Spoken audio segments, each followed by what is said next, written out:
Salut tout le monde, ici iPhone THQ. Aujourd'hui, je vous montre comment restaurer. Si vous avez des problèmes, par exemple, avec votre iPhone, puis vous voulez faire une restauration, mais vous avez jailbreaké et désimlocké avec un baseband 06.15.00.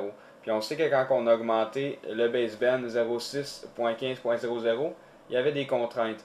Donc, qu'est-ce qui arrivait? C'est que si on le jailbreakait, on perdait notre garantie premièrement, mais aussi on ne pouvait pas restaurer avec des firmware originales parce que sinon il allait avoir plusieurs complications et des erreurs.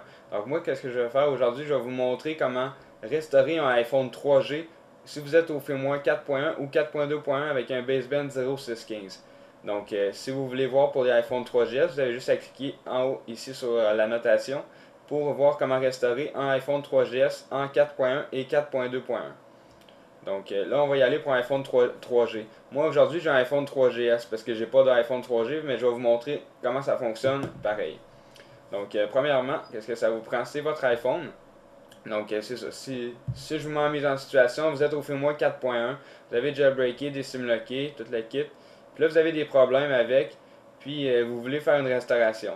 Donc, qu'est-ce que vous pouvez faire si vous êtes au firmware 4.1? Pour un iPhone 3G, c'est moins compliqué que les 3GS. Vous pouvez toujours restaurer au firmware 4.1 en aucun problème, puisque vous n'avez pas besoin d'avoir enregistré vos fichiers SSH. Fait que moi, là, mettons que je suis au firmware 4.1 sur mon iPhone, puis j'ai des problèmes, puis je veux restaurer. Ce que j'ai à faire, c'est tout simplement télécharger le firmware 4.1 de mon iPhone 3G, aller sur iTunes, cliquer Shift sur le clavier et cliquer sur Restaurer en même temps. Je vais tout simplement chercher mon firmware de mon iPhone 3G en 4.1. Je clique dessus, je fais Open, ça va faire une restauration. Puis à la fin de la restauration, il va y avoir une erreur qui va s'appeler l'erreur 1015. Donc, cette erreur-là, c'est pas grave, c'est simple à corriger. Donc, une fois que vous allez avoir l'erreur 1015, votre appareil va être en mode recovery. Donc, qu'est-ce que vous faites pour régler l'erreur? C'est que vous allez chercher Tiny Umbrella. Ici, la dernière version. Je vais avoir un lien dans la description pour tous les logiciels qu'on a besoin. Donc, vous allez chercher Tiny Umbrella, vous double-cliquez dessus, vous faites Yes. Ensuite, ce que vous avez à faire, c'est que vous allez voir ici Connected Device. Donc là, mon iPhone est connecté, il va être en mode Recovery. Ce que je fais, je clique droite dessus. Puis là, ici, il va y avoir l'option Exit Recovery qui va être à On. Donc, vous cliquez sur Exit Recovery, ça va sortir du mode de restauration, puis ça va revenir comme si vous aviez un iPhone 3G normal. C'est juste qu'il va avoir encore le baseband 0615. Donc, ça, c'est impossible à downgrader le baseband 0615. Donc, ça, c'était pour l'iPhone 3G en 4.1. Ce que vous pouvez faire aussi pour ne pas avoir de problème et aucune erreur 1015, c'est tout simplement si vous avez un Mac ou vous avez un ami qui a un Mac, vous créez un custom firmware en 4.1 ou 4.2.1 avec le baseband 0615 ou un custom firmware qui a un firmware qui permet de préserver un baseband. Mais vous allez pouvoir ensuite le restaurer, puis il va n'y avoir aucune erreur, soit que vous prenez le 4.1 ou le 4.2.1. Donc ça va fonctionner.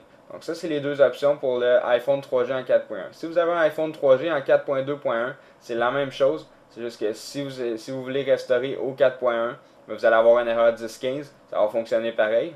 Mais si vous prenez un firmware original, mettons que j'essaye, je suis sur iTunes, j'ouvre iTunes, je fais Shift sur le clavier, restaurer, puis je vais aller chercher dans mon... je vais aller chercher mon firmware de mon iPhone 3G 4.2.1. Qu'est-ce qui arrive si je fais ça? Je vais le prendre, je fais Open, une restauration.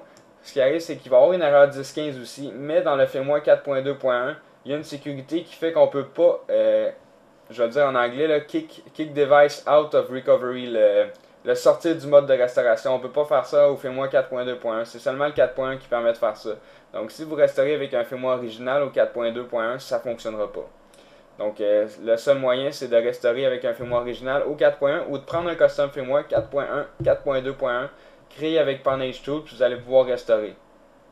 Donc, si vous prenez un custom firmware, là, attention, il faut le mettre en mode DFU, mais ce n'est pas un mode DFU normal.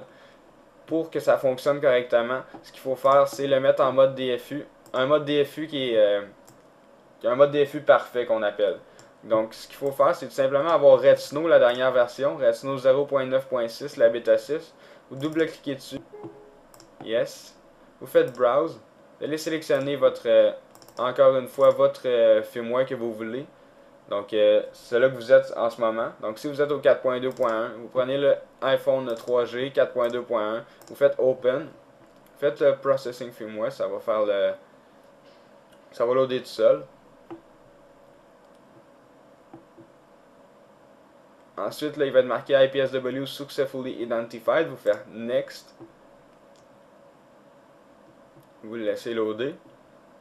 Puis ça va être là qu'il va falloir choisir. Donc vous décochez tout. Puis ce que vous avez à cocher, c'est Just Enter Pound DFU Mode Right Now. Donc vous cliquez là-dessus.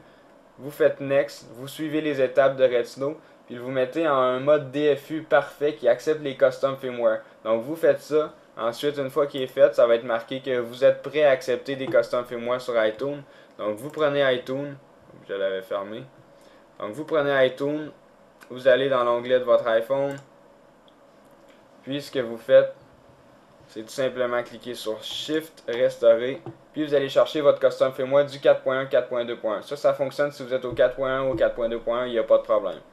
Donc là, vous allez pouvoir réutiliser par après votre iPhone. Il va toujours avoir le baseband 0615. Donc dans le fond, c'est ça. J'ai pas pu vraiment vous montrer comment faire. Il va y avoir une vidéo pour le 3GS que je vais faire.